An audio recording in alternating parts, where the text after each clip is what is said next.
Dresētavas jeb režīmu skolas bērnus maldina, sakot, ka dod zināšanas un gudrību, kas noderēs dzīvē. Dresētāji nenieka nezina, kāda izvērtīsies katra bērna dzīve, tāpēc spriedelējums, ka viņi zinot, ko bērniem vajag, ir augstprātīgs muldējums un demagoģija.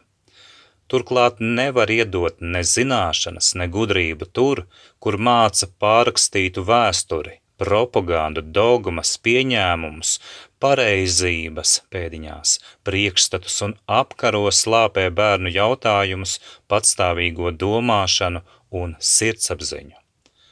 Tur, kur patiešām skolotāji palīdz apjaust bērniem, es uzsveru, palīdz apjaust bērniem gudrību, tur skolotāji mācās kopā ar bērniem un sekmē tiešas un atklātas sarunas. Gudrība mīl daudz jautājumus, un kas patiešām ir gudrs, izvēlas jautājumu un patiesības meklēšanas ceļu.